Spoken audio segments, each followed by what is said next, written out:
Hey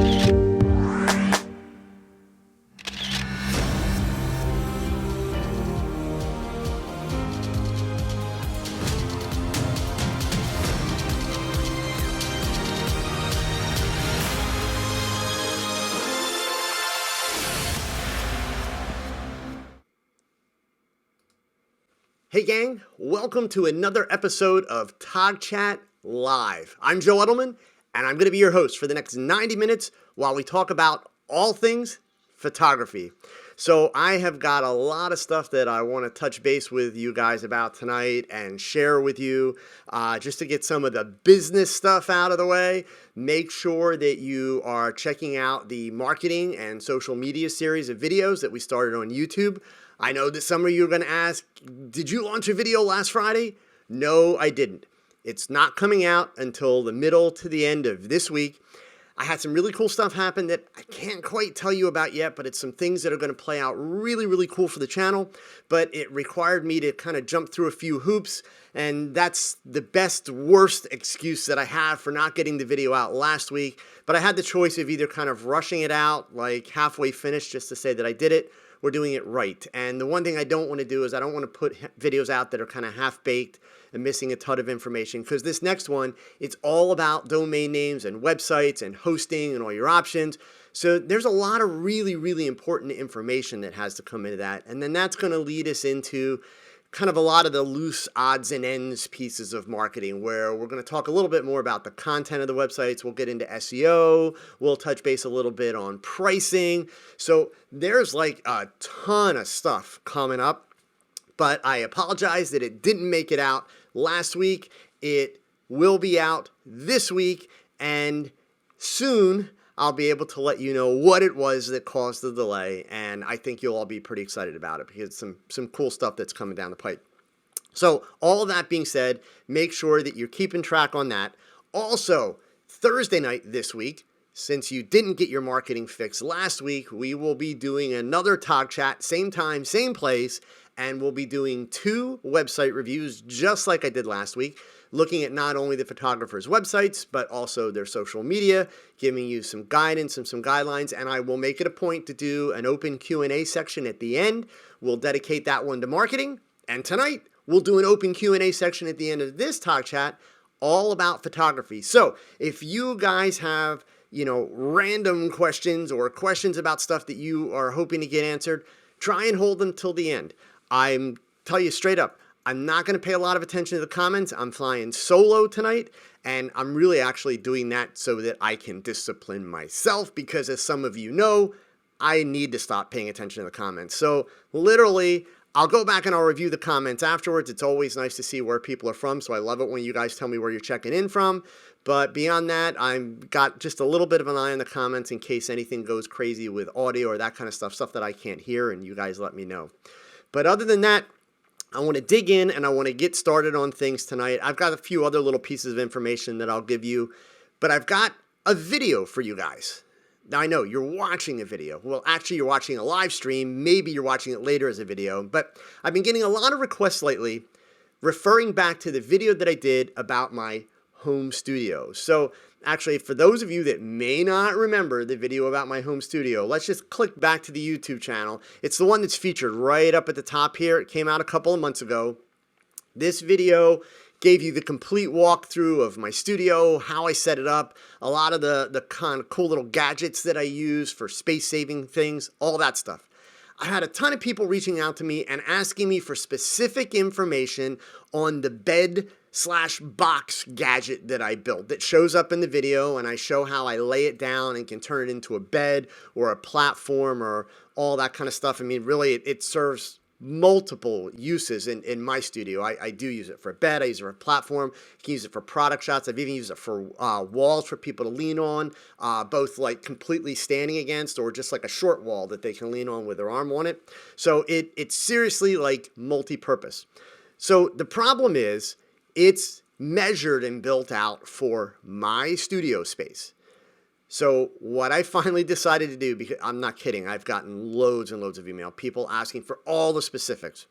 So in order to be able to not have to answer these emails anymore, I recorded a quick video this afternoon, that I'm going to play for you guys in just a second. So I'm warning you now, you might want to grab a notepad and grab a pen or open up a note so that you can type while you're watching. I'm going to give you the exact measurements of mine. I'm going to flip it around and show you not only how I built it, and believe me, it's like a poor man's build job. I'm not one of these, high-end builders, definitely not an engineer. So I'm sure that a lot of you could build yours much better and probably even more efficiently and later than mine. But I'm going to give you the whole breakdown, and I'm going to show you how I set it up to use it as a bed, some of the little kind of tips and tricks that I've learned along the way, and that way you'll have the information and you'll be able to refer back to it because, of course, this TogChat is recorded. So without further ado, I'm going to let you guys watch this video, and then when we come back, we'll dive right in and we'll start looking at photos. Here you go. Hey gang, so a lot of you have been asking me for the exact measurements of my box/bed that I have in my home studio. So just to keep everybody quiet and so that I don't have to answer this question anymore, I'm gonna go ahead and measure it and I'm gonna show you underneath so that you can see how I put it together. But before I do, a couple really important disclaimers. Number one, this box is measured to fit in this space and specifically this ceiling height. So don't just take these numbers and build it exactly if you haven't measured your ceiling, because if your ceiling is any lower than this box won't fit. I've designed it so that when I tip it up on end, it just barely clears, okay? The other thing, before you just run off and build it, understand that this is a box that I made to fit my space. So I would encourage you to really think the design through and create one for your space. And you'll see when you see underneath, I am not a carpenter, I am not an engineer. In fact, all of you engineers that follow me, you're just gonna get a headache when you see underneath this thing. It's really simple and it's really basic, but most importantly, it works. So let's get the measurements first. I'll forewarn you, I usually don't have it this far forward in my space, so when I tip it up, I'll tell you in advance, I may hit that bar. The reason I've got it out here though is so that I can photograph it for you a little bit better, and also that since I started doing all the YouTube stuff, you can see I mounted these lights up here, which are actually for the green screen and also my hair light. So normally I'm standing it up in a slightly different way, but in order to be able to show you underneath, I'm going to bring it out here. So if it happens to hit that, it's only because it's normally not in this part of the space. So listen, I'm not going to type these measurements out. You guys write them down yourself. The length on this particular one is exactly 86 inches. The width is exactly 4 feet, so that's 48 inches. The height that it sits off the floor on the outside is 20 3/4 inches. You can vary that as much as you want. You will notice I leave a little bit of space down here. Now, if I turn the box in this direction, you'll notice this side's also covered, okay? If I turn the box in the other direction, I didn't cover this side. So this actually becomes the bottom. You notice that it turns smoothly on the floor. I mean, it's got some weight to it, but I can slide it pretty easy. That's because I've got little felt furniture casters on the bottom. They're self-adhesive, so you buy them at Home Depot and you just pretty much stick them on. And they collect a lot of dust, so every now and then you're going to want to pull the dust off. You can see some of these are a little bit dirty, okay? But basically that's the design. And then of course, it's completely open on the back side. Got it? There it is. So basically, to use it, so now this is kind of opposite the way I would normally have it, because normally I would have it the other way around. In case you're going to ask the question, the reason I only covered two sides, you can really only ever see two sides at one time. So you don't need them all to be covered. So basically, if I'm going to stand it up, I come to one of the closed sides, not the open side, grab the bottom, and just give it a little flip up. And that's it. What's underneath? There's your box underneath. So what I've done is I've got 1, 2, 3, 4 supports across the middle. It's basically just a 2x3. These are all 2x3s. The 2x3 box around the outside, so that would be the dimensions that I already gave you.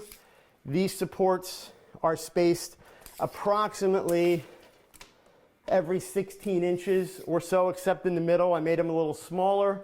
And then when I initially built it, I found that it did give a little just in the middle. So I put these little extra legs in here. And that's it. Reinforce the bottom edges. So the box has like a double frame, which it does add some weight to it by doing the top and the bottom frame.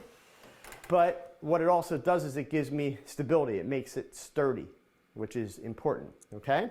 So basically, that's it. Now, please, guys, don't insult me. In other words, don't send me a message to say, can you tell me how long this piece is? And can you tell me how long that piece is? Remember, you're not going to be able to build your box the exact same size as my box. It's all about the ceiling. You guys saw when I stood that up. I'll do it again, just in case you weren't paying attention. Let's go right there, okay? So watch this corner. As I start to tilt it, that corner gets higher. And right now, at its highest point, it's missing the ceiling by about 3 inches. So in theory, I could have made my box just a tiny bit longer, but the extra 1.5 inches or 2 inches isn't going to matter. So that's the key.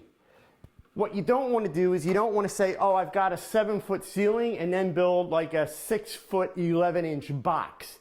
Because then when you tip it, it's going to hit the ceiling. So that's really the key to the whole box thing. Beyond that, it's a box. It's really simple. You just want to make sure that you nail it / screw it together. It's better with screws. Use really good, long, heavy-duty wood screws. And it's going to be much more sturdy and stable. You know, it creaks a little bit.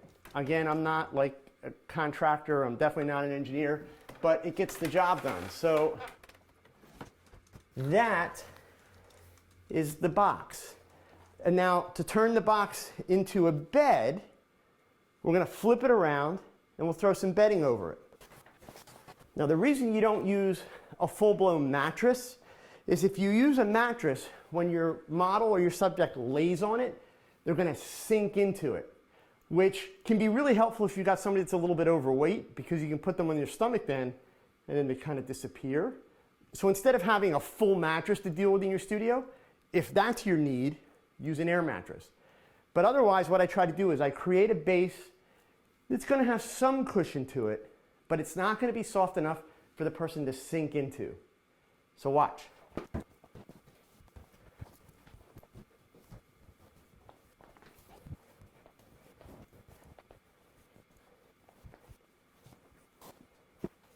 Okay, so there you have the box turned into a bed. You can see it's not super cushy, but it's soft enough that a person can lay on it. It can be comfortable. I don't use a real sheet. What I do is I work with this material, and I know you're going to ask me the name of it. I'll have to look it up, and I'll tell you what it is in the comments. It's a little bit sheer, but it's not see-through. So you can drape it on somebody and get a sense of what's behind it, but you're not giving away the goods. And you can also see light behind it, which is nice. Plus, it shapes better over the body, where sheets tend to be a little bit stiff, and they don't lay as nice. So I'm not saying that you can't use a sheet. You can. Just make sure that if you use a sheet, it's not all wrinkled and crappy looking. And understand that as your subject's rolling around on it, it's going to get wrinkled. So there's a point where the sheet gets too wrinkled, and it just doesn't look good, okay? You'll notice the comforter's not white. It's a little cream color. I do that so that I can get away with the backlighting technique that I do and not have that white completely blow out. It still allows me to keep a little bit of detail in the comforter. So keep in mind, you know, this is just one way of working with it. You could turn the bed the other way and possibly back it up to a black background and use side lighting. I mean, there's a million different things you could do. Obviously, you can take all this bedding off, use this thing as a platform for product work, for pets, for little kids. It'll work for almost anything. The key to it is, when you're building it, remember, don't just go out and build it based on my measurements. Check your ceiling height. That's a big part of it. In this case, in this studio, I'm working with 92.5 inches from floor to ceiling. So if yours is any different, if it's more, that means you could make your box bigger. If it's less, that means you have to make your box smaller or you're not going to be able to stand it up. You'll see also that I brought the comforter kind of right down to the floor, which means that I could have my subject stand in front of it, and I've got the wood floor here, or I could take a little carpet remnant, which you can get really cheap, roll the carpet remnant out underneath, and then make it look like they're in a bedroom with carpeting. It's all about being creative. Come up with new ideas. If you want to give the background a little bit of texture and just don't want it to be the blown out white, watch. You can get a bunch of curtain shears for about $3 or $4 a piece at like Walmart, or get them on Amazon, hang them on a bar from the ceiling, and now you can play with them. You can get a little bit of texture in the background. So once again, use your imagination. This is all about problem solving, but this is one of the ways that I help myself create some simple sets. Now when I say set, pay attention to my work. I don't do a lot of really detailed sets that make it look like it's really a bedroom. My sets are enough to give you that feel, that impression, but I'm not going into extreme detail. Heck, if I wanted that, I could just go shoot in a hotel room or something, right? So there you have it, guys. That's the box. Now you've seen how it's built. Now you've seen how I use it. It's time for you to go out and try your own. As for me, I'm a little tired. So if you don't mind, I'm going to take a little nap. I'll catch you guys later on TogChat.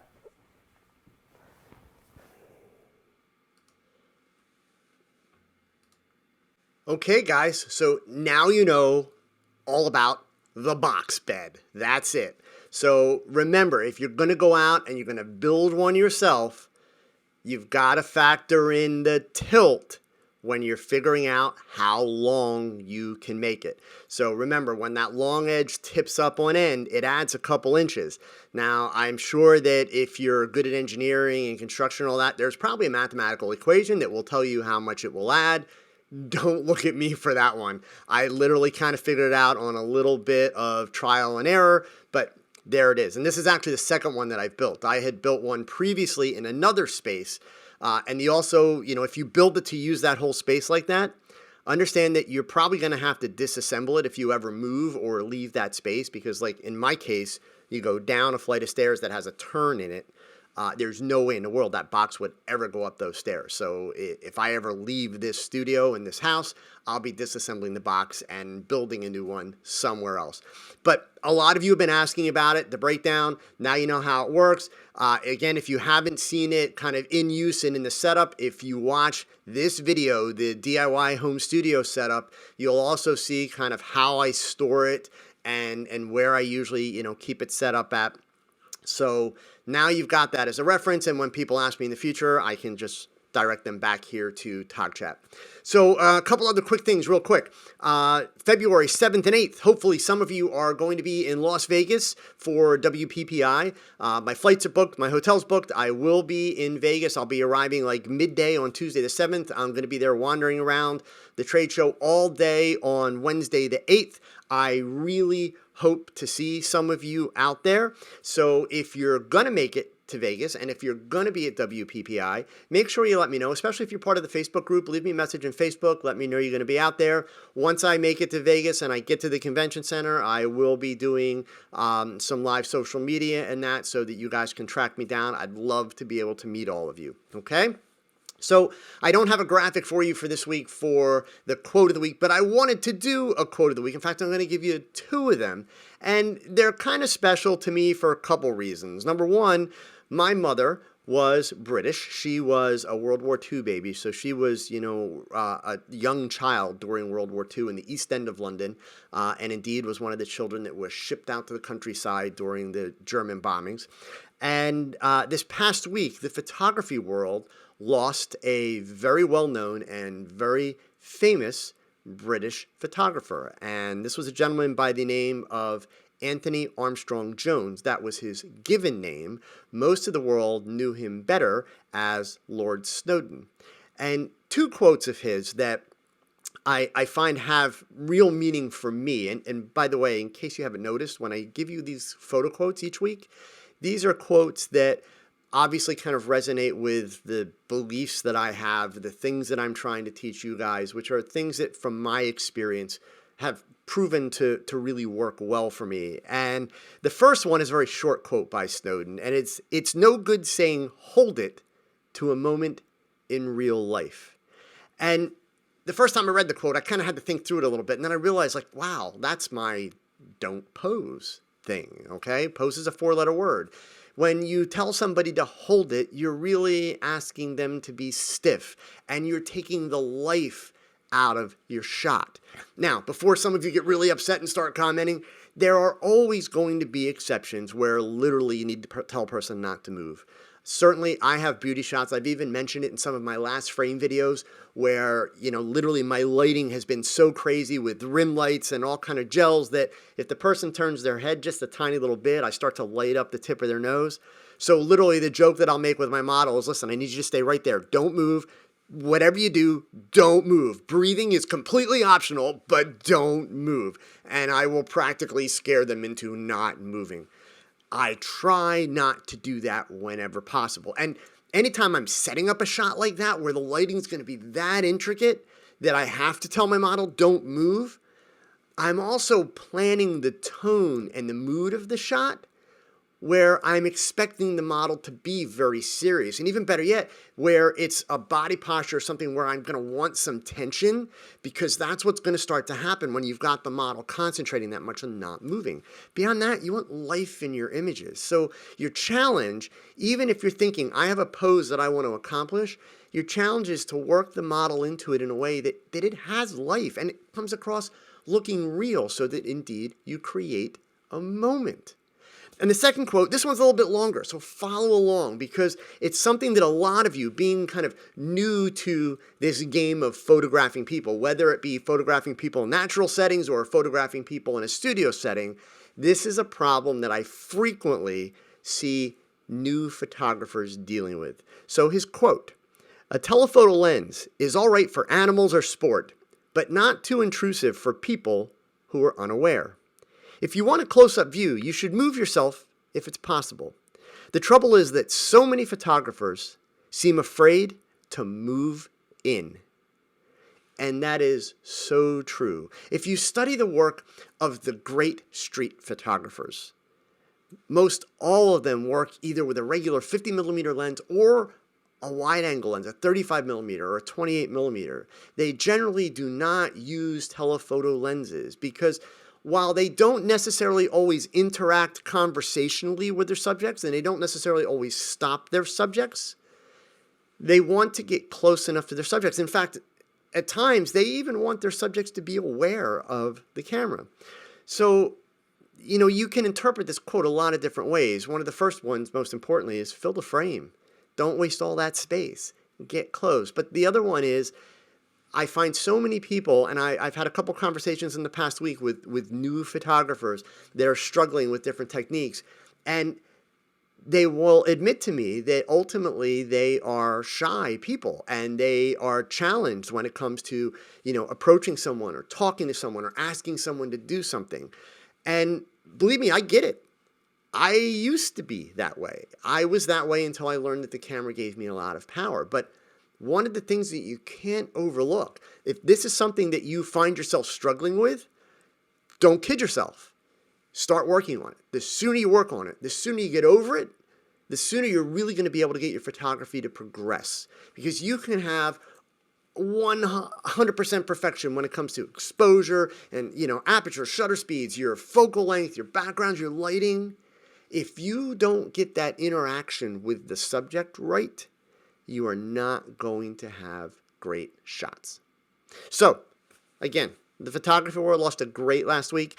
Snowden, for those of you that don't know, you might want to Google him, look up some of his images. He brought us some very iconic images, especially from the 60s and 70s. He became Lord Snowden as a result of marrying Queen Elizabeth's sister, Princess Margaret. if any of you are watching the Netflix series The Crown, at the end of, or about partway through season 1, we met him as a character, but we have not seen him marry the princess yet. So you can learn more about him if you watch the Netflix series The Crown. But he has some very iconic images from the 50s, the 60s, and even in the 70s, in particular, images of Twiggy, images of David Bowie, and of course, some of the more well-known iconic Princess Diana portraits were done by Snowden. So another loss for the community. So real quick, before we dive into the photos here, I want to remind you guys where these pictures come from. They come from my Facebook group. If you photograph people, if you're watching TogChat tonight, if you have not joined my Facebook group, what the heck are you waiting for? And I get it. There's a few of you that don't use Facebook at all. So for those of you that don't use Facebook, if you would still like for me to be able to review one of your photos during a TogChat, there is a way for you to do it. All you have to do is visit this URL, or better yet, to make it easier, look in the description below the video and you will find the link. It's actually a short version of the link. But if you follow that link, you will be able to answer the same questions that are required of people when they post in the Facebook group, and your image will be eligible for review here in TogChat. For those of you that may not have joined the group before, let me just tell you real short, it's a very different kind of Facebook group. It's not one of those ones where you post a picture and ask for CC, and people say they like it, they hate it, and they give you a whole bunch of hot air opinions. This is a group where you actually kind of have to work a little bit to post a picture and to get feedback. And you guys will see in just a minute when I start going through the images just how much effort people put into the post, because I'm going to show you the images right off of the Facebook group, okay? So before we dive in, one last piece. Please, if you like what you're seeing, if you like what you're learning, and you like what I'm doing, please remember to hit that like button. By all means, leave a comment when the video is over. So for those of you that are not aware of that, the comments that you're typing right now, these are chat comments that can be seen by the other folks that are chatting, and they can be seen by me, which of course I don't have the ability to read them all as they're scrolling by, but they disappear as soon as the live show stops. They're not archived with the show. I don't know why YouTube does that, but that's how they do it. So it's always appreciated if after the video you leave a comment. If you have questions, all that, you'll see that I answer all the comments that are left on my video. Sometimes it takes a day or two, so be patient, but I answer all the comments that are left on my videos. And, obviously the sharing piece is a big one because that helps get the word out so that more people find out about what I'm doing, which allows me to continue to grow the channel and make more videos. Okay? So let's dive in here. Our first image that we have tonight is from Candace, all the way in New Zealand, and this is her first post into my Facebook group. It is a studio shoot that she did very, very recently. It's only the second time that she's worked in a photo studio, so this is pretty cool because we've got a newbie here. This is one of her first attempts. She mainly does outdoor fashion photography, and she doesn't have a studio, so she's actually even borrowing the studio space, okay? So this was part of a bigger series of pictures that Candace did that was actually about kind of real girls with curves. Some of them were headshots, some of them were mid-length, some of them were full body. Obviously, this is one of the headshots. Her camera settings for this was a Canon 5D Mark II. It's shot with a 24 to 105 lens, set at about 105 millimeter focal length, so it's racked all the way out. That's a point worth noting, gang. A lot of you have those 24 to 70s, 24 to 105s, which are awesome lenses. If you like to work with zooms, those are sweet, sweet lenses. But don't make the mistake when you're shooting portraiture of running those lenses at like 35, 45, 55, even 60 millimeter. Rack them out to the longer focal length. You're going to get better compression. Your portraits are going to have more impact. Do pay attention to your depth of field, but trust me, rack them out. If you keep your lens too short and you get close to fill the frame, the problem that you run into is you're going to start to pick up a lot of distortion on the face. Nobody is going to like the fact that you made their nose big because your lens was too wide and you got close, okay? So Candace shot this at ISO 100 f6.3, shutter speed 1/100th of a second. She has one beauty dish set just above the model. She did a little bit of skin retouching, fairly minimal. She brightened the eyes a little bit and boosted the exposure to brighten up the overall image. So, Candace, I have to tell you, for this being your second time in a studio and for, predominantly working outdoors, I would say bravo. You're off to a really, really good start. And Candace, I did happen to take a peek at your Facebook page and peeked at a few of your images. You do some really nice work. So things for in the studio that I will encourage you to consider, okay?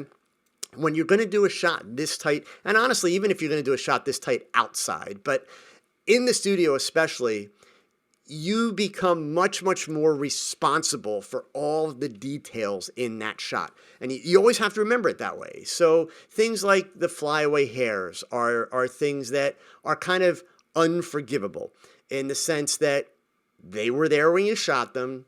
You could have fixed them. Nobody made you press the button. So, my personal opinion is I'm a big fan of, if you're going to do messy hair, it's got to look cool messy. That's a technical phrase. Cool messy. Okay, meaning, it's kind of got to make a statement. It's got to look like it's meant to be that way. Especially in the top half of the frame, this girl's hair is like perfect. I mean, it looks like a brush went through it. It's not chaotic. There's not hair all over the place. But then we get these few hairs that kind of drop off and they get stuck in the eyelashes, and because she's got these nice big eyelashes. That's the kind of stuff that, to me, that's a distraction. It takes away. So by no means am I saying, oh my God, your image is horrible because of that. But I really do feel that if you were to be a little bit more detail-oriented with that type of stuff, I feel that it really raises the value of your image and really gives it that polish. Keep in mind, when we're shooting stuff outside, as a habit, we tend to not shoot this close. Generally, and again, I'm not saying it's a rule, and I don't mean just me, I mean photographers in general. Generally, when you're seeing outdoor portraits, you're not seeing them framed this super tight. Because we're outside, we tend to incorporate some of the background in the shot. So what that does for us is it gives us a little bit more leeway for mistakes. Because in an outdoor shot, if let's say this was a horizontal crop or there was a little bit more space, the model's face would be a little bit smaller, the lighting would potentially be a little bit softer, and those few strays, we may not notice them as much. So I think that, part of what you're looking at here, Candace, and you're going to find this out firsthand for yourself as you shoot more stuff inside.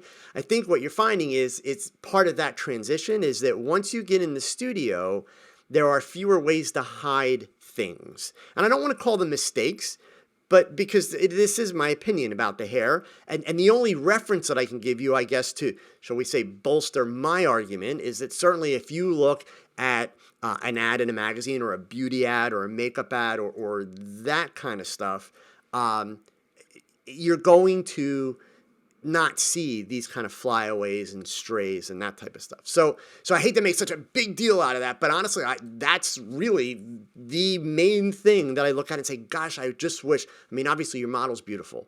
Her expression, awesome. So that's really the biggest thing for me. On a secondary note, I'm not sure if you did any manipulation with sharpening / softening. And the reason I say that, let me back up. I'm pretty sure that you did. You didn't mention it, but the reason I'm pretty sure that you did is at 105 millimeters and 6.3, even if you're shooting that close, the fall off here in terms of the focus is pretty dramatic, okay? And up here, it makes a little bit more sense. Here, it goes from being fairly sharp to really blurry in less than a half an inch. So I have a feeling that you did that in post. What concerns me about that, I'll just point this out to you because I think it's probably something that's, shall we say, fixable or reversible if it was done in post. Her nose is sharp, her lips are sharp, her eyelashes are sharp, her eyes feel a little, the pupils feel a little soft. So obviously it's Facebook, and I don't want to make too big a deal out of that because as we know, the images on Facebook, they go through a lot of compression, etc.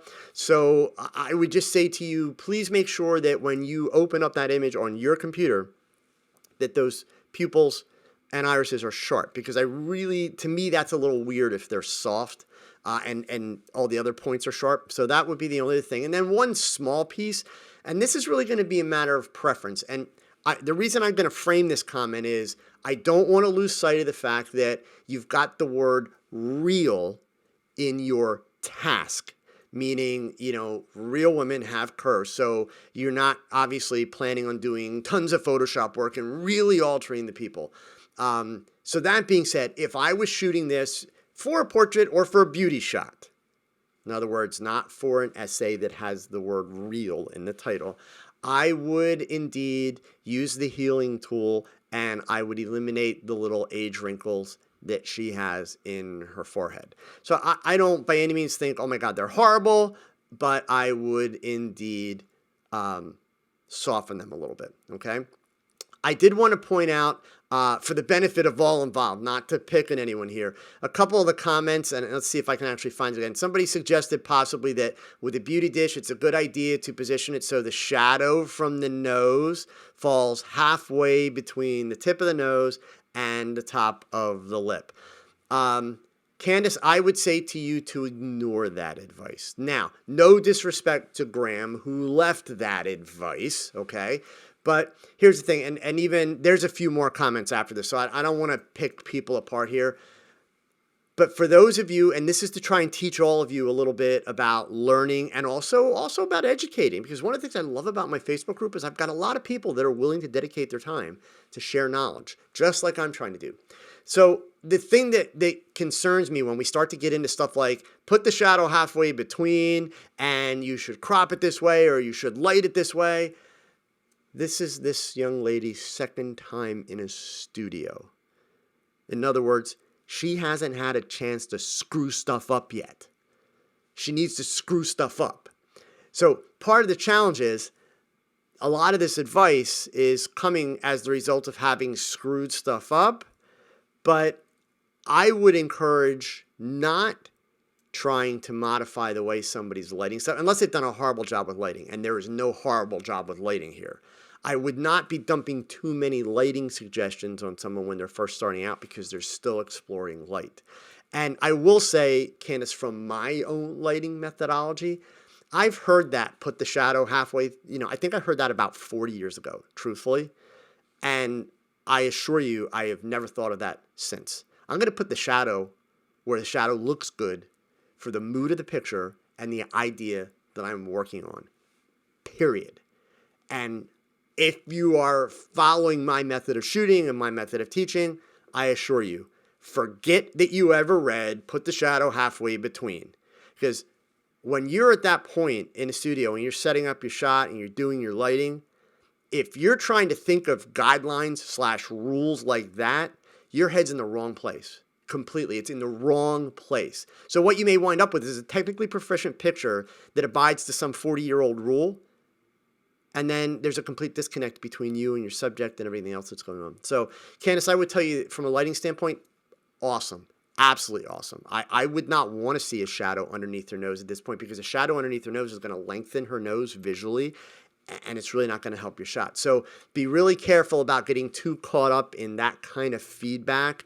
Honestly, at this point, Candace, keep doing what you're doing. Do a lot more of it. If this was only your second time, my advice to you is get to where you're at about your 25th time and then ask people specific questions about whatever you think you're struggling with lighting.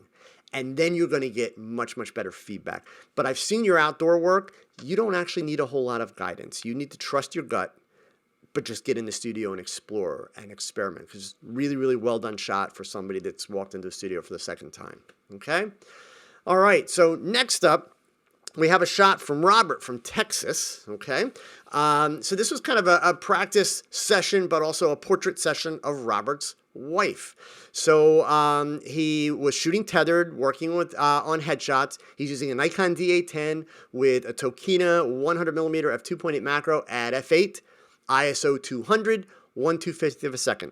He's got a 24-inch softbox just above eye level and about 2 feet from his subject, a silver reflector held at chest level, and the light was from a Flashpoint TTL flash at full power. Robert's explaining that he did bump the ISO to 200 instead of leaving it at the base ISO, which for the D810 is 100, okay? He bumped the ISO to 200 to get adequate light since his normal strobe has a broken bulb on it, so he couldn't use it. So overall, he's happy with it. His wife was happy with it.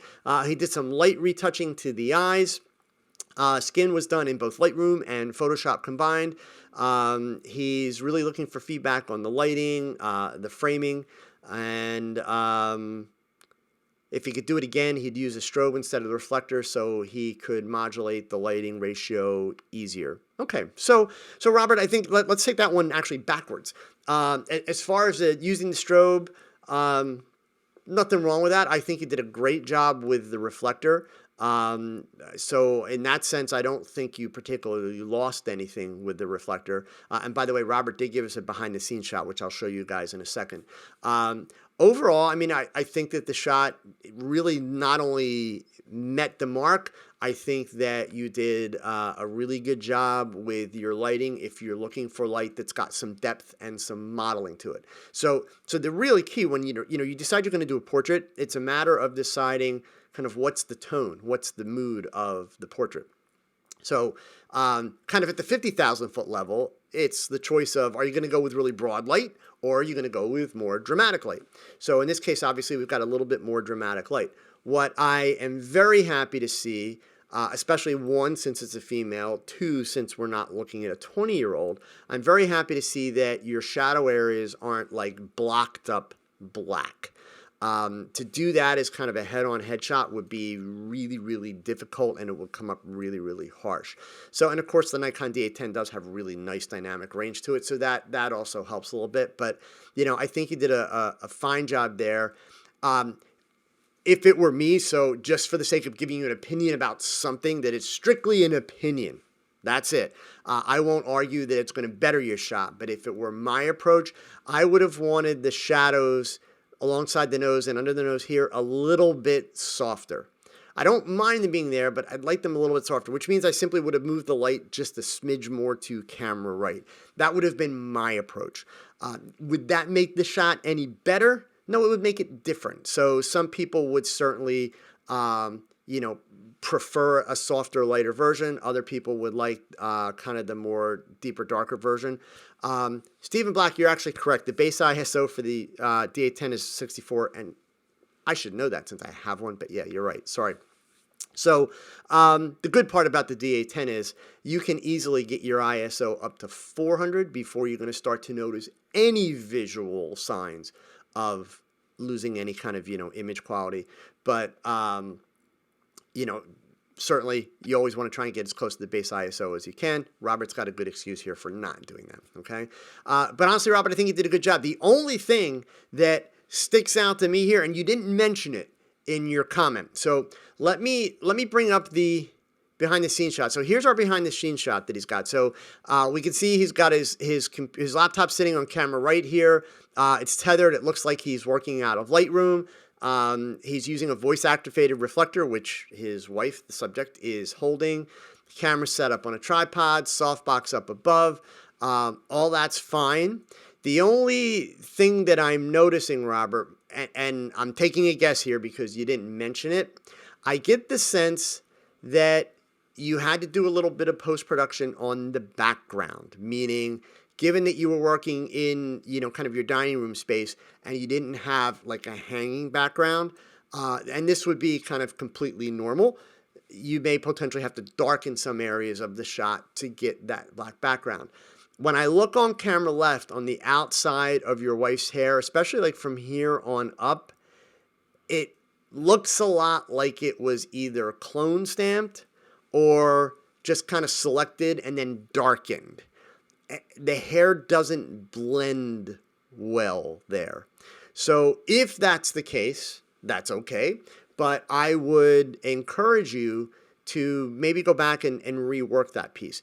If your wife was going to put this as, let's say, like a profile picture on social media, nobody's ever going to notice. In fact, if you really want to make it look great for social media size, all you need to do is take a blur brush and just go down that outside edge and soften it a little bit. And if the picture's only ever going to appear at like 200 pixels or 300 pixels tall, it will look absolutely fine. If there's any chance that it's going to appear larger or even be printed, then I would go back and I would rework that camera left side, so it's your wife's right side, just to do that hair blend a little bit better. It looks a little choppy there. And maybe I'm wrong, and feel free to let me know if I'm wrong, but I really do get the sense that that's where you kind of tried to darken the background, and it looks like it's been retouched, but it's not super, super clean. So obviously the average person is not going to pick that up. That's only somebody that, does a lot of retouching and is really familiar with that technique that's going to see that. But beyond that, I think you've got a great shot here. Your wife looks very relaxed. It's very pleasant. She's pretty. It's very natural, meaning the hair is not like, perfect and sprayed down. So I think you did a very, very good job with your practice session. Okay. All right. Next up, we have a shot from Landy, who is in Las Vegas, Nevada. So Landy, maybe I will get to meet you in a couple weeks when I'm out there. So this is also his first post to the group. He just got a DLR in August of last year. So we're talking like hardcore newbie here. So congratulations, first of all, Landy, for getting your first camera. And I would say congratulations if you're able to turn this out in such a short period of time. So to get into the background on this shot, this was a shot of his best friend who is a musician. And they wanted to do an image that the musician could use for some media outlets, magazines, social media, that kind of stuff.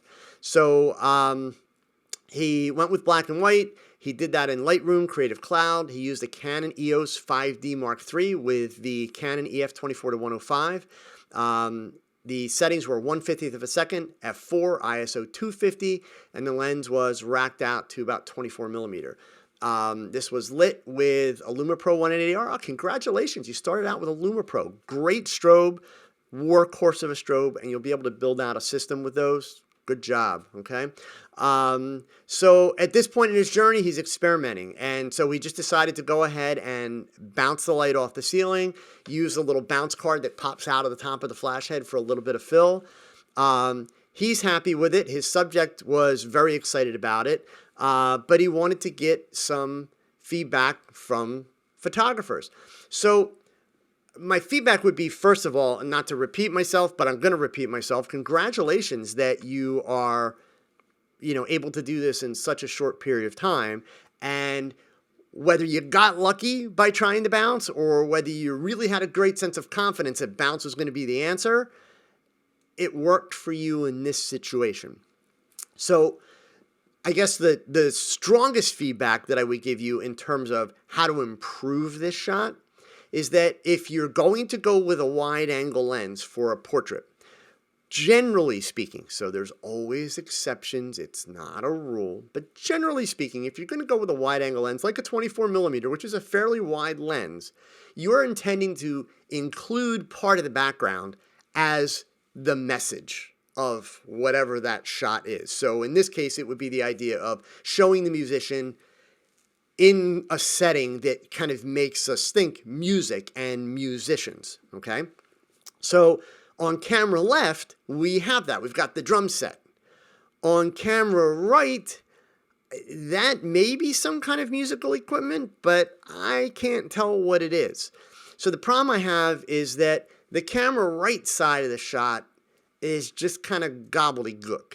There's some cables sitting there rolled up. There's a door that's like one of the lightest parts of the photo other than the subject.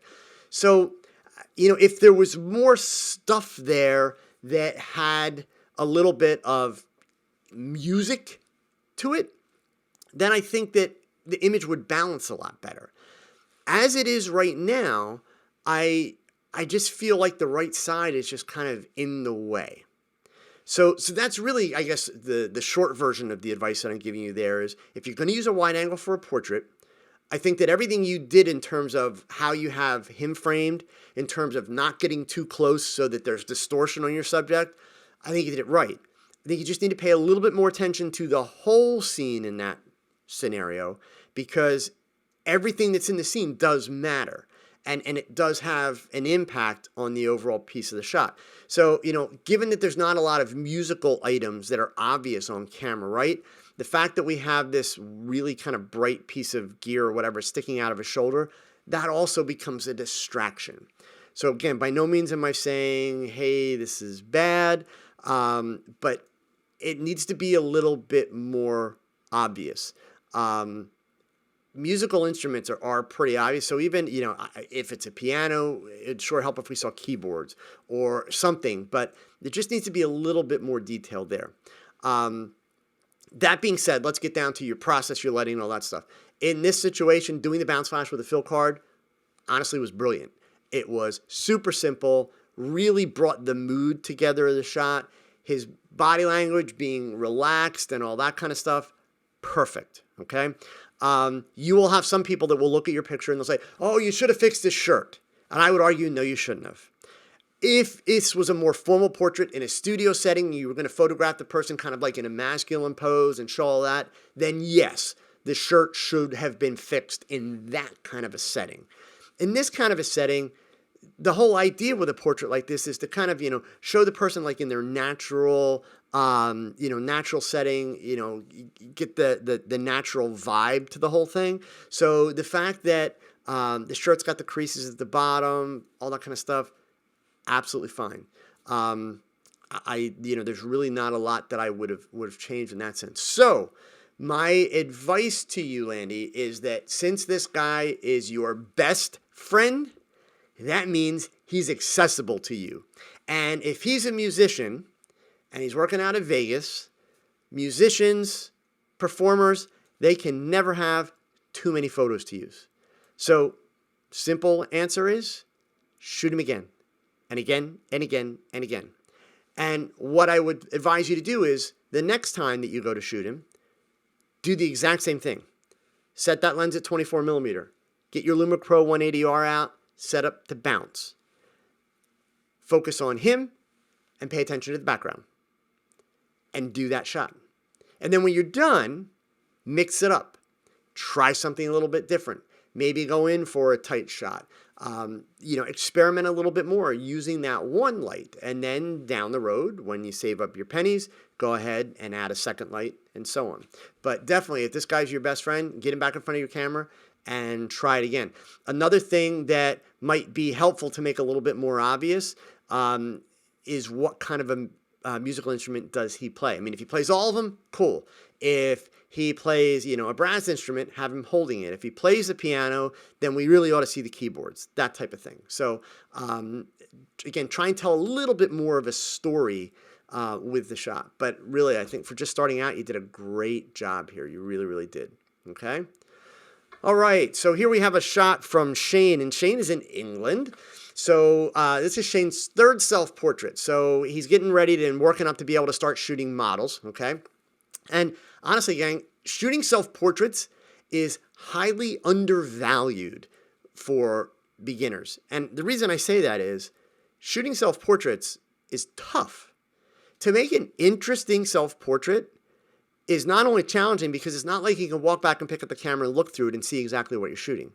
So you're working blind. Plus, you have to solve a lot of problems to be able to get everything in focus, to make sure that your light's looking good. So believe me, there is a lot to be learned. You guys hear me talk all the time about building a visual database. It's essentially that database of experience with a camera and what happens if you do this and what happens if you do that. There is really no greater way when you're working with people to start building your visual database by shooting self-portraits. So seriously, Shane, that's great, okay? He's basically trying to get as much in as he can, working with himself because he's very new to the portrait stuff, the lighting, all that. So he wanted to do a low-key portrait, which, let's see here. Goal was to get whiter whites, blacker blacks. That's an area that he was struggling. So this shot was done with a Canon 10D and a Canon EF28 to 90 millimeter lens. It was set at 5.6 with a shutter speed of 1/60th at ISO 200. He used an Interfit fluorescent head that has a softbox on it, which is at about 45 degrees and about 3 feet from his left, which is camera right in the front, okay? He converted the image to black and white in Photoshop, used curve layer mask to darken the left side slightly, that's camera left, sharpened the image, removed a few skin blemishes and stray hairs, added some extra sharpening to the stubble and the hair to bring it out more, and lightened the iris a little bit in the camera right eye. So he thinks it's an improvement over his first, but it's a little soft. He still hasn't quite gotten to his goal of getting more contrast in the skin tones. Okay, so I guess I have a couple thoughts here, Shane. So number one, let me take them in the priority of, I guess, how they bother me, or at least how I think they would improve your shot. That's a better way to put it. So really the thing that I would say needs the most work here, and I have to cut you some slack since it's a self-portrait, and meaning I would assume that you would not make this mistake if you're photographing a person in front of you, but that is, I feel like your camera is focused really pretty much dead center here, because this feels like the sharpest part of the shot. Now, I did read that you did some sharpening on the hair and that, so I may be misled here slightly, but your beard, especially through the middle of the shot, feels much sharper than your eye does. Your eye should definitely be the sharpest part of the image, because that is really the focal point. Not your beard, not your ear, your eye, okay? So do be very careful and do make that a part of your conscious thought process, even while you're doing your self-portraits, to make sure your focus is on the eye. Because if you get sloppy about that now while you're doing self-portraits, you're potentially creating a bad habit for when you start shooting real people. The one thing you do not want to do is don't fall into the trap. You guys hear me talk about this all the time. Don't fall into the trap of keeping that focus spot dead center in your frame. It's going to get you in trouble. And I don't care, if you do back button focus, focus and recompose, whatever you do, it's just a really bad habit. So that being said, I honestly see that as the biggest area for improvement in your shot. As far as getting more black and white, more range in the skin itself. So I'm gonna go out on a limb and I'm gonna take a guess. See, I really don't think that image needs this. I will say that I think that the image could be a tiny bit brighter overall. And when I say tiny, I mean smidge. Remember that technical term, smidge, okay? But I have a feeling what you're after is kind of like a frequency separation scenario where there's kind of that micro contrast that really brings out all the texture in the skin. And if that's the case, I would say don't go there. And the reason for that is, whatever processing you've done, you either have amazingly good skin, Shane, or you've done a really good job of cleaning up the skin. So if you add much more contrast to that skin detail, it's going to start to look like a plastic Ken doll.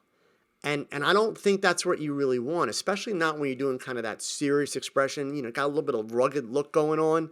I don't think you really want that. So to me, all this really needs to achieve the goal that you're mentioning is to simply lighten the image ever so slightly.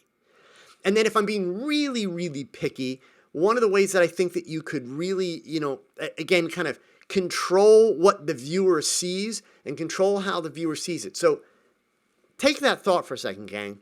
Understand that, one of the things I'm finding is actually a pretty common thread with a lot of new photographers that I'm meeting here on YouTube and in my Facebook group.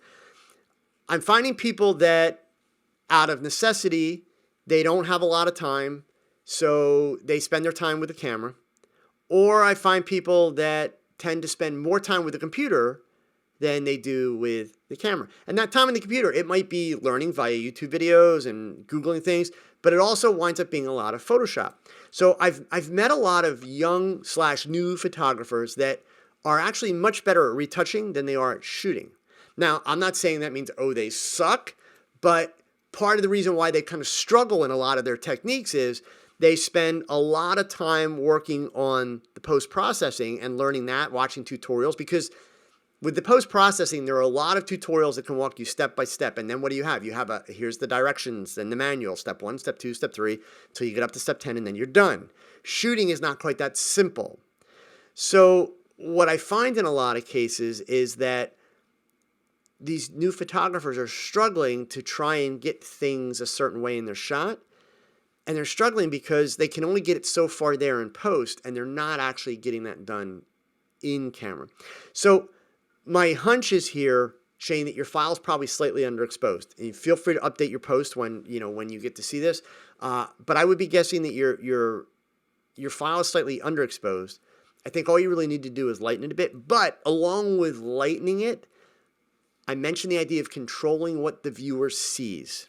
So part of what you do want to be setting as a priority when you learn Photoshop, and especially when you get to the more advanced things in Photoshop, where you are working with the dodging and the burning and all that kind of stuff, is how you can control the viewer's path through your image based on how you control the light and the dark areas.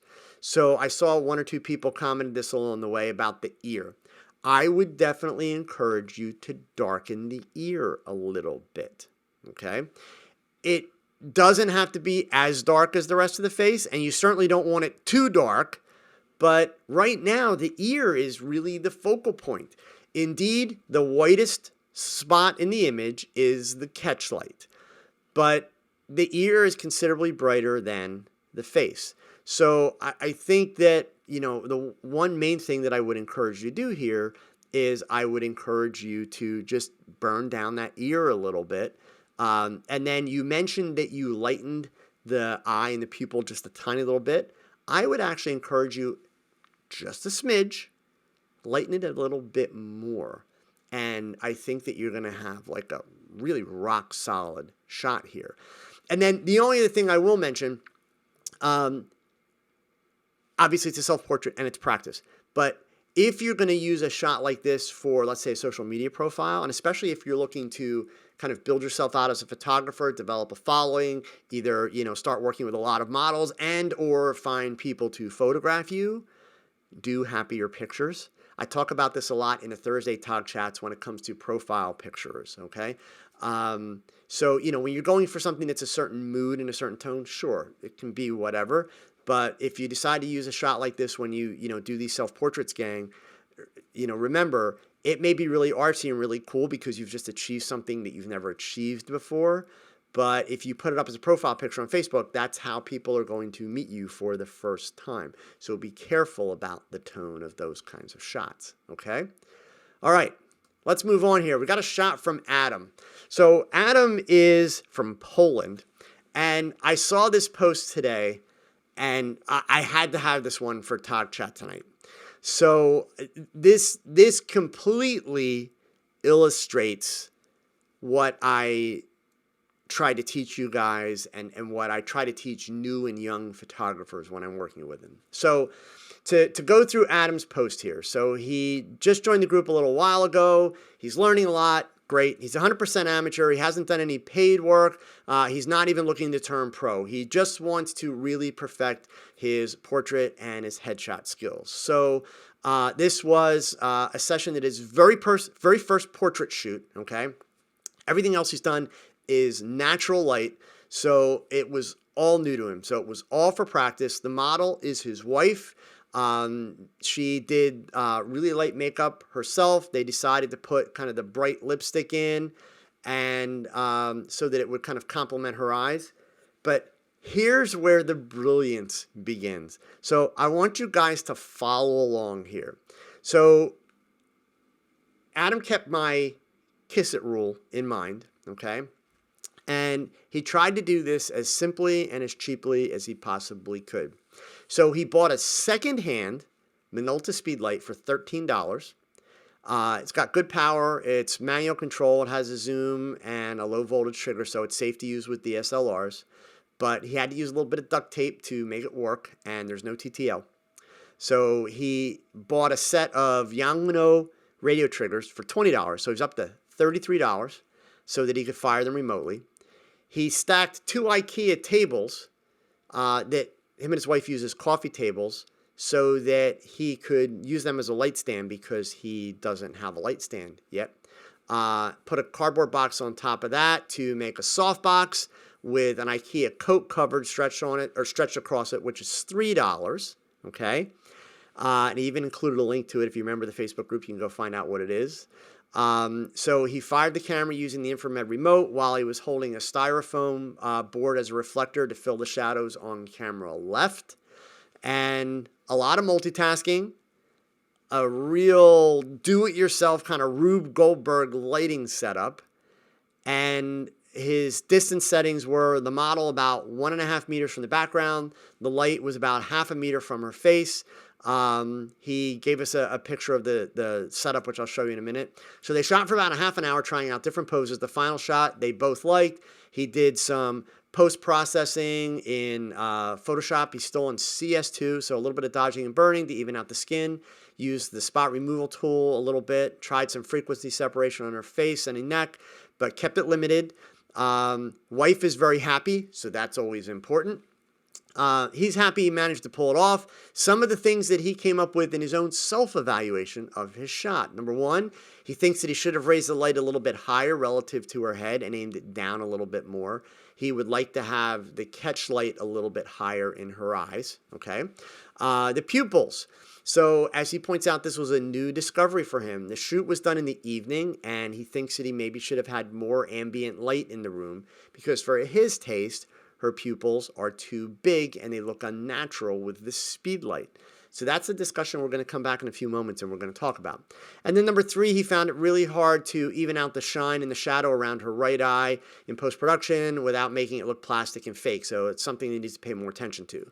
So that being said, before you go out and get yourself another light, Adam, and try some other stuff, let me switch over really quick. On my YouTube channel, let's start at the end there where you talk about the shine.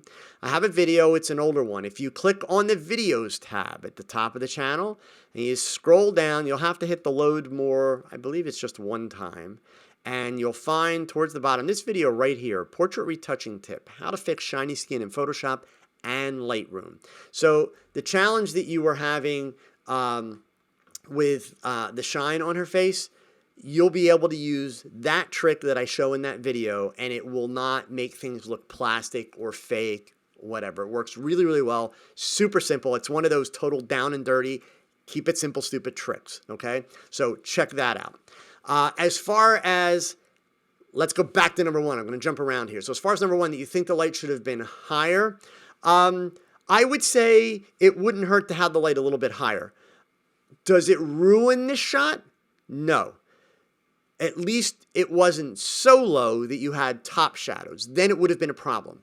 But I don't object to it where it is now. And even the fact that the catch lights are kind of more to the side as opposed to the top, I don't have a problem with that. Window light will frequently give you a very similar kind of catch light. And the way you've lit this shot, it looks a lot like window light. So now that brings us to the pupils, okay? The definitive answer, according to Joe, in other words, my opinion, if you don't like it, then avoid it. And you can do anything from turning the room lights up more. I even noticed somebody put in a comment about aiming a flashlight in your subject eyes, which honestly, I think that's a little weird. I wouldn't do that, but that's one way to do it. If the big pupils bother you, that's fine.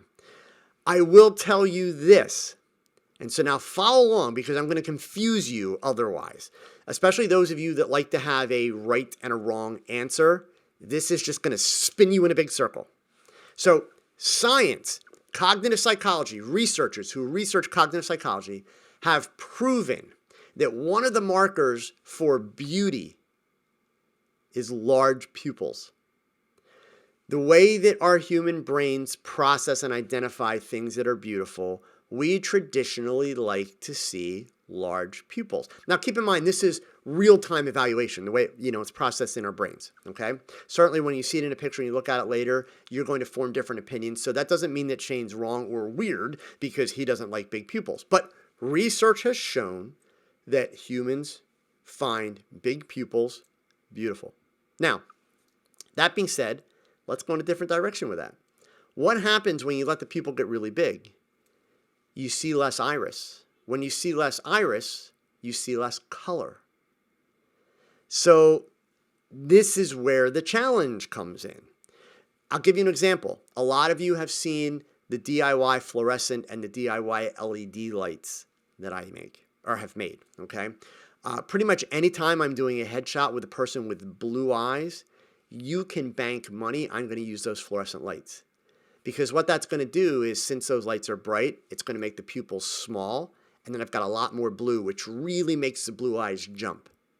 If a person's got really dark eyes, then there's not going to be a lot of benefit to those fluorescents. I can go ahead and I can work with strobes.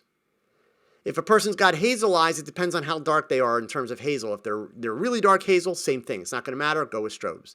If they're lighter hazel, then I'm probably going to go with the fluorescents or the LEDs so that I can constrict the pupils and I can get color in the eyes. So that's part of how I'm going to make my decision. But at the end of the day, Adam, it really is a matter of what you like, what your wife likes. I think you did, a great job here. I would encourage you. So 2 things. One is a posing thing. The other is just kind of an overall thing, which I don't want to give you a real hard time about since this was practice. But from a posing standpoint, if you are going to shoot down on your wife, or any female for that matter, be careful not to have them tuck their chin. So the next time you're sitting across the dinner table from your wife, or you're sitting across the room and you're having a conversation with her, pay close attention to her. She is what I officially call a chin tucker. A lot of people are, meaning they naturally tuck their chin a little bit. And if you're not careful and you just say, lower your chin, they won't lower the chin. They will tuck the chin. And we can see that in her body language here. So when you have a person who is a chin tucker, what you have to do is you actually have to show them. And so when you say, listen, I want you to lower your chin, you explain to them, don't tuck it, but when you lower it, go forward just a little bit. So you see the movements that I'm making are very subtle. So here's level. We don't want them to do this, which is a little bit of where your wife is. We want them to do that. Okay? Just that little piece is actually going to keep the jaw of the face more well-defined. Okay? So that's a real nitpicky thing, but since you're working hard to try and move you to the next level. And then this is going to be a few shoots down the road, obviously, but when you get to the point where you're really feeling like you've got command of a few of these simple lighting arrangements, and by the way, by all means, get a second strobe, but patience. Do a few more shoots. You've got a beautiful wife, so take advantage of that. Photograph her again and again and again. Get a little bit more experience in and find different ways to use this one light. In fact, I would encourage you, before you go out and buy another light at all, the first thing you want to do is you want to buy a modifier, maybe an inexpensive softbox, or even better yet, I would encourage you to purchase a shoot-through umbrella first, because you're going to be able to actually do a lot more with it than you can the softbox. You're going to eventually want a softbox, but start with a shoot-through umbrella. Trust me, because they're inexpensive, so budget-minded. That way you can buy a cheap light stand and you can buy a cheap shoot-through umbrella for like $20 or less, okay? Start there. And then, before you go out and you buy the second light to be able to get a rim light, go ahead and purchase an inexpensive silver reflector. Or take a piece of styrofoam board like you have and wrap some aluminum foil on it. Put that on camera left, and you're going to be able to get the impact of a rim light by using it. It'll be a subtle rim, but it'll be a rim. Once you've exhausted all of those learning experiences, then go get that next LumaPro LP180R and start adding a second light. Okay? And if you watch closely in some of the speedlight videos that I've done, I show you a lot of cool ways how you can take that second light and use it to light both the background and create a rim light on your subject all at the same time. Okay, so make sure you watch those speedlight and speedlight versus monolight videos, and you'll see a lot of those tricks in there. But once you start to progress a little bit more, watch the hair. So this was a practice shot. I don't want to ding you on the hair, but obviously as you progress more and your skills get better, the hair is going to have a very negative impact on the picture if it's this loose and this rough. Obviously, in this situation, you wanted to try your lighting. You were trying to figure out a way to make it all work. You know, it's absolutely fine. But when you get to the point where you're doing shots and you're feeling like, hey, this could be a portfolio picture for me, that hair is going to be very, very important, okay? So I saw the question came by that I wanted to mention. Paul Reeder asked, how do you manage to focus on your eyes if you're doing a self-portrait?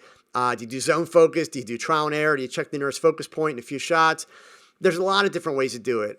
Somebody suggested put a little piece of cardboard on a light stand, focus on that, and then go back and put your eye to the cardboard and move it and shoot.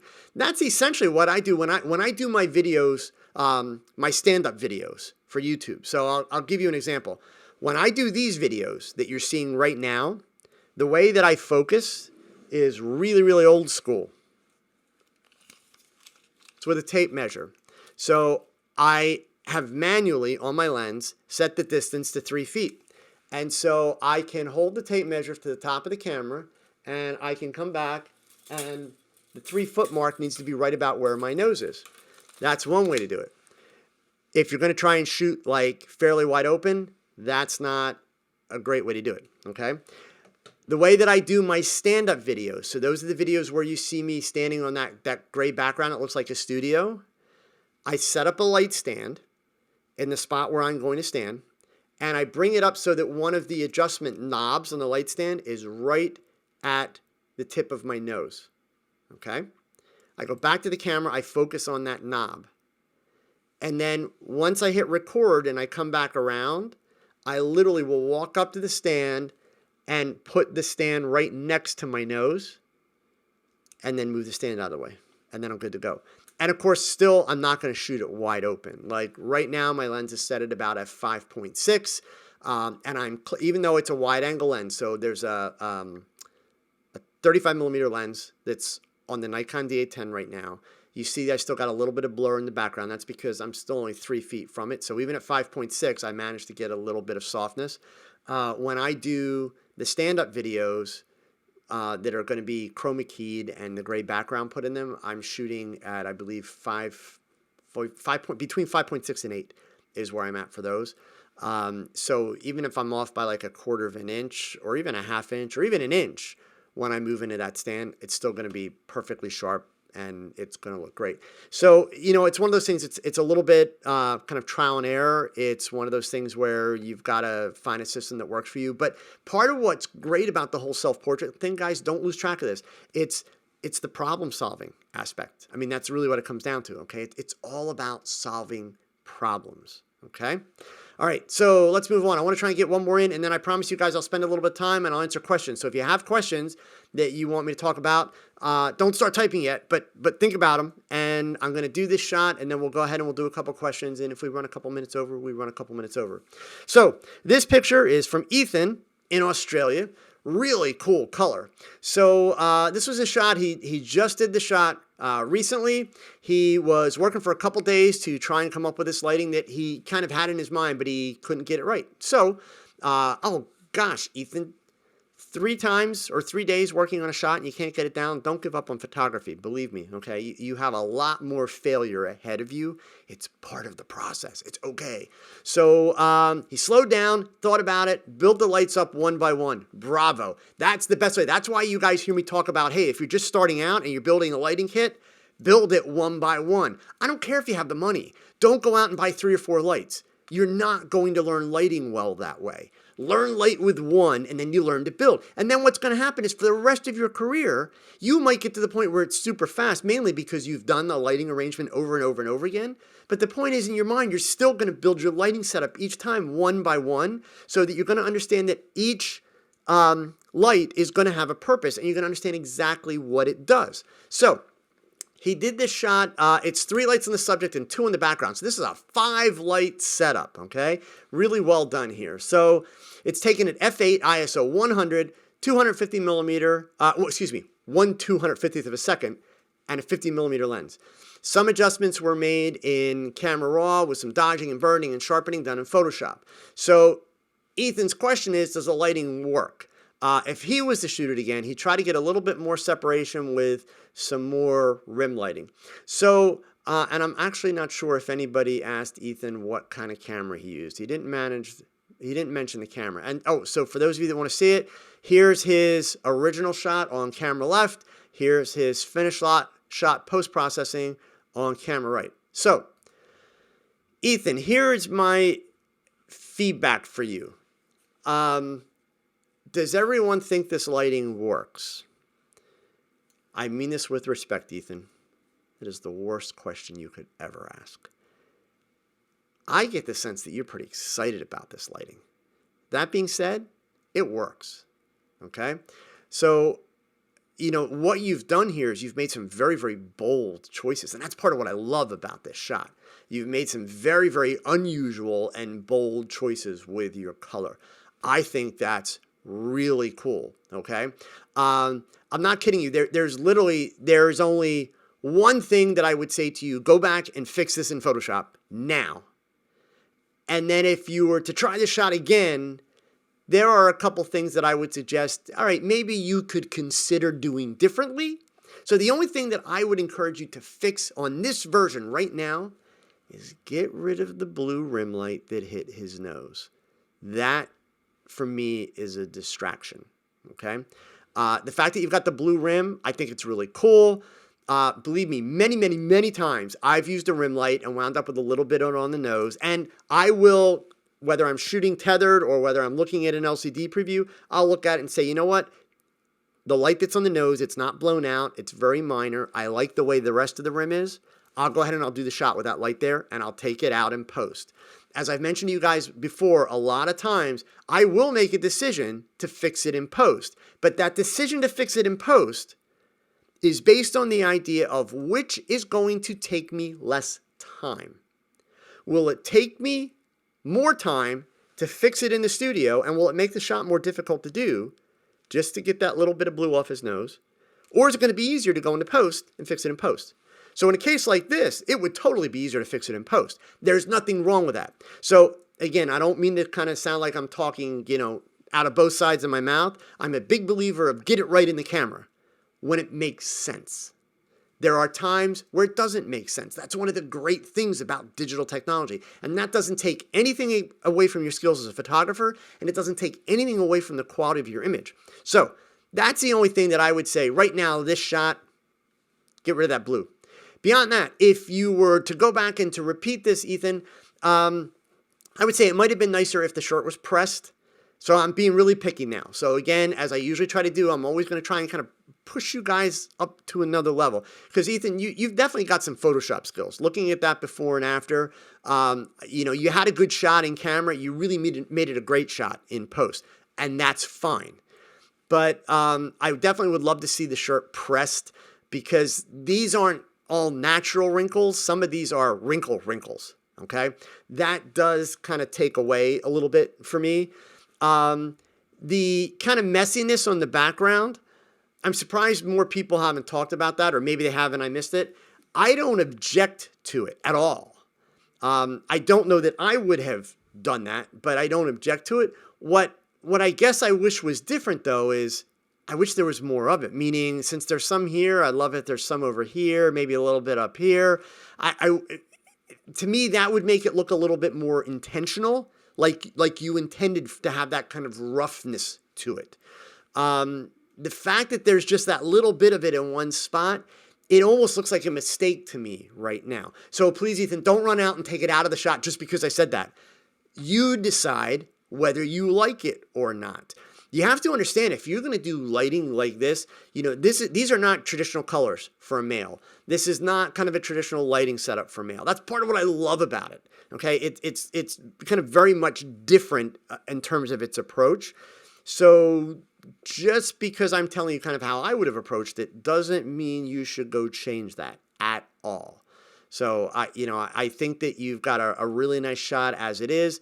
I would encourage you to potentially go ahead and really try something like it again, and then just be a little bit pickier about some of the details. Now, I think that somebody mentioned there was, let's see if I guess we don't. I was hoping maybe we had a lighting diagram in here, but there's not a lighting diagram. Okay, so, but seriously, Ethan, I think you've done a really good job with the shot. I love the color choice and the fact that it is, kind of so different and so out of the box.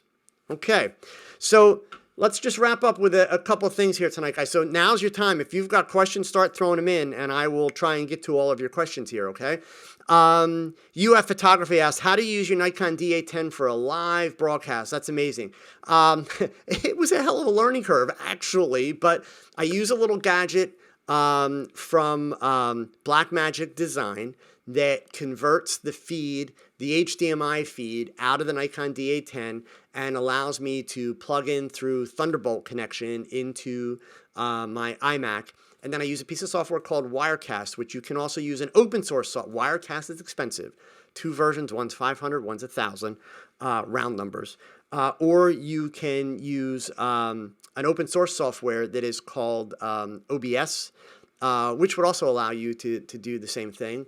But then there's one other little trick that I learned. So I got this all set up and got it to work. I don't mind sharing it with you guys because if you've been watching me for a while, you actually went through the learning curve with me. This is TogChat episode number 15. Believe me, some of the really early ones were rough. We had audio issues, we had camera issues. So one of the first things I learned is that the D810 will only go for 12 minutes on battery before it shuts off. So if you're going to do 90 minutes or more than 90 minutes like this with a live broadcast, you actually have to plug the D810 into AC power.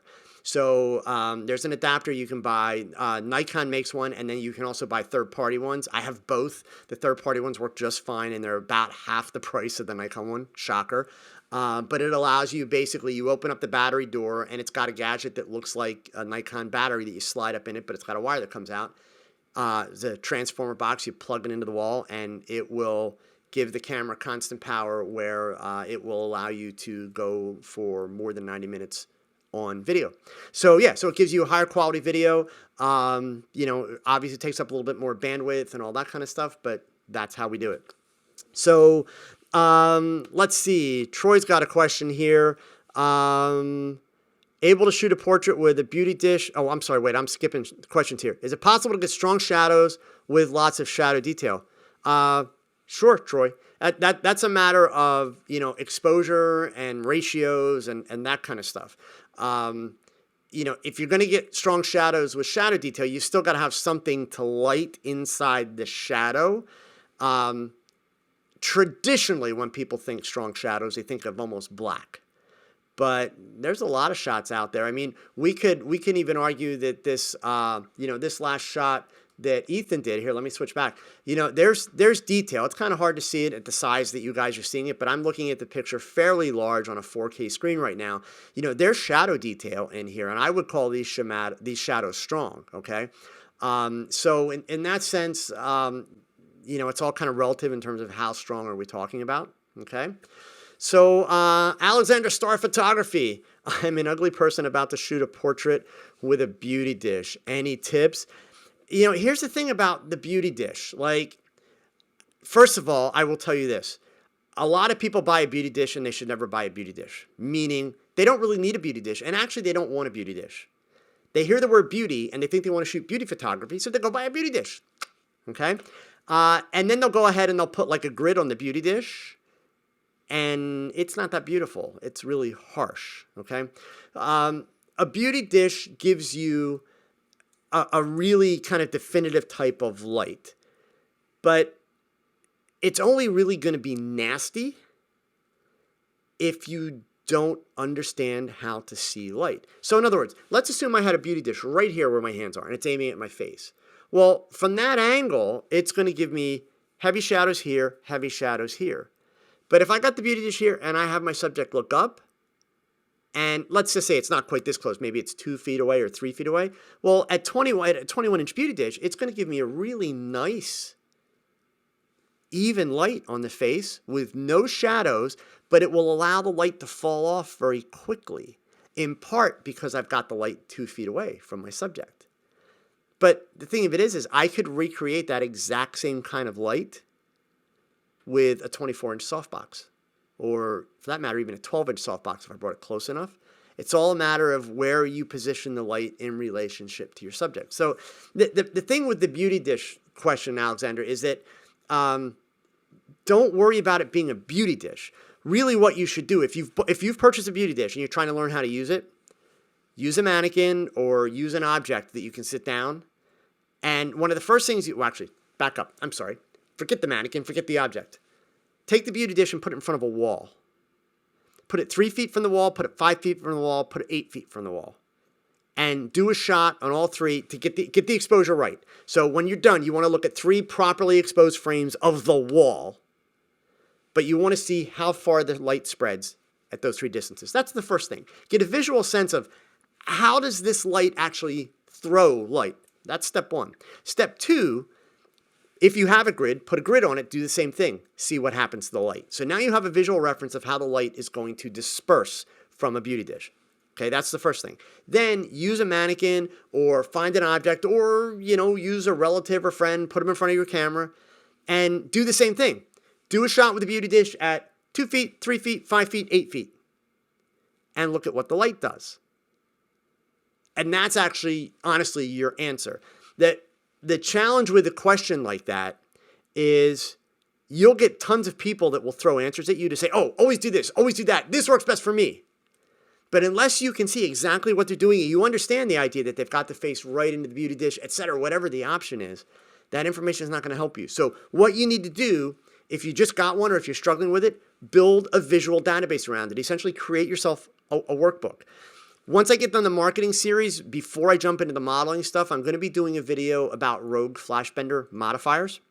And no one's done what I'm going to do with them, but really what I'm going to show you is instead of trying to razzle dazzle you with a whole bunch of cool pictures done with Rogue Flashbenders, I'm actually going to teach you how you decide which one to use and which one to buy. Because nobody's got videos out there. Everybody talks, I like this one because of this, because of that. But nobody actually gives you a comparison breakdown and teaches you. Even Rogue doesn't do that.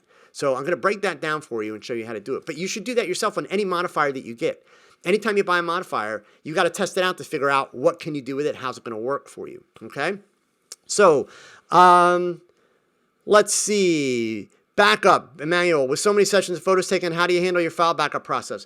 So I've talked about this before in TogChat, but I'll give you the quick breakdown again, and I'm going to do a video about it this spring. I have redundancy here in my office, meaning every file that I've shot in the last 16 years, which is how long I've been shooting digital stuff back from 2000, I have 2 copies of it here in my location on different sets of hard drives. Okay. In the event that, God forbid, my house were to burn down tonight and I lost all of these, I also have a copy of them off-site. To do the off-site, I use a company called Backblaze. So it's back, B-A-C-K, blaze, like a fire, B-L-A-Z-E.com. I'm not going to tell you all about it and how it works, but I will tell you this. Number one, it's only $4.95 a month, and I have about 13 terabytes of data backed up on Backblaze for $4.95 a month. It's great. I will add a link to the description of the video when we finish. And I will tell you guys honestly, it's an affiliate link, so I'd appreciate it if you use it if you decide to sign up for Backblaze. But it's absolutely awesome. Their system works flawlessly. It works in the background. You don't have to do any manual work once you set it up. And I have had hard drives fail. I had a 3 terabyte hard drive fail that I had to get replaced. They have a deal where what it cost me, so follow along, it cost me $200 to have them, instead of me downloading 3 terabytes worth of data, $200, they put all that data on a hard drive, shipped the hard drive to me via FedEx. I downloaded all the data onto my new drive that I had, wiped the drive that they sent me, and sent it back. They credited me the $200 back to my credit card in full. So all I paid to get 3 terabytes of data restored was the shipping in one direction for that hard drive. If I had wanted to keep that hard drive, I could have kept that hard drive for the $200 and we were good to go. So I highly recommend it, but I will go into a lot more detail on that in an upcoming video, but hopefully that'll allow you to start doing some research. I tried out all of them, Emmanuel. I did Carbonite. There's another company, which their name will lose me right now. Backblaze was not only the most reasonably priced, I actually downloaded the software for all of them and tried them out. Theirs works the most seamlessly, uses the fewest system resources, operates in the background with the least amount of management. It was absolutely awesome. So I highly recommend them. They're not a sponsor, just a company that I use and really like it. So let's see. Oscar, you mentioned walking away from photography for a while. What brought you back and what keeps you motivated? I sometimes go into a lull period. Well, yeah, so I walked away from photography when I was actually 26 years old. I was pretty young. I had a young son. I had a wife I had to support. I was working my butt off, and I had left the newspaper business and started doing studio work. And I felt like there was really no future in what I was doing at the time. And part of that was because I didn't really enjoy doing weddings and all that kind of stuff. So I wanted more time to spend with my family, and that's why I made that choice. I got back into photography by accident, literally, when the first professional digital cameras came out in 2000. I was working for a company that had just gone public in the big tech boom. So I had a little bit of money, and I bought a Nikon D1 and a couple lenses, which at the time were grossly overpriced and just really not that good. But anyway, when I got it, I also realized that it was not really a camera, but it was a computer that took pictures. So I was really overwhelmed by it. But one thing led to another. I wound up doing some freelance work again for a newspaper. And literally the day that I did my first assignment for the newspaper, I was hooked. I knew it's like, I'm coming back. I didn't know what kind of photography I was going to do, whatever. So that's, what brought me back to it. As far as what keeps me motivated, sometimes I think it's maybe the fact that I did take the break, because I can't imagine myself not doing something with photography. So obviously right now that I'm doing the YouTube stuff, I'm not shooting every day. I'm not shooting as much. So I'm kind of enjoying that slowed down, and the fact that the stuff I do get to shoot, I get to shoot whatever I want right now, which is really nice because I'm not relying on photo shoots for my primary income. And indeed, I was at a point with modeling portfolios where I was getting a little bit burned out on it because, as I've explained many, many times, there's no money in shooting models, gang. None. Zero. Okay? I was making money because I had this whole other business model built up around the modeling portfolios, which had to do with consulting. So, I always joke, I still don't know what I'm going to do when I grow up. I'm not going to lie to you. But I do know for sure it will involve photography, and that will never go away. So the thing that's greatest about what I do now is really I get to play more. So, I pick and choose what I shoot. I pick and choose how I shoot it. And then, I share that knowledge and I teach with it. So I won't lie. I hate to sound a little guilty about it, but yeah, I'm having a blast. So that's the background on that, Oscar. So let's see here. Carl's telling me that Satellite 3D is only $39.70 for the basic and $139 for one full version. Is this because of your link? That I do not believe is because of my link. In fact, I had a discount link for them, Carl, but it ran out December 31st. Don't worry, the folks at Satellite 3D are great. If there is any kind of a price increase of that this year, I'm sure that I'll be able to talk them into giving me another discount code. It's not something I'm going to take advantage of and abuse because I had that code for a couple of months that was out there. But you can definitely download their free trial. The only reason, so not to take any money out of their pocket, but the only reason that you need the full version, the $139 version, is if you want to be able to print out PDF files and that kind of stuff. The basic version does most of the same stuff. It's just it's going to put their watermark and their logo on it, and you can't share the stuff the way you can with the Pro version. So depending on kind of what you want to use it for or how you'd like to use it, the basic version's fine. So let's see. Paul Reeder, do you have a third marketing video on websites in your channel now? No, you're not going to have that until this weekend. Totally my fault. You can call me a slacker.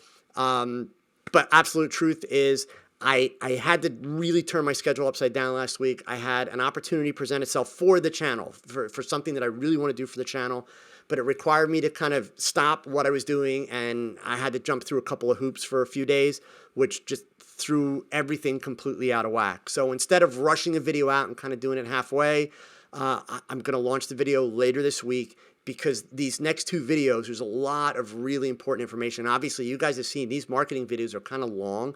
And even as long as they are, I'm really just scratching the surface and trying to give you guys kind of an understanding of what you should be looking at.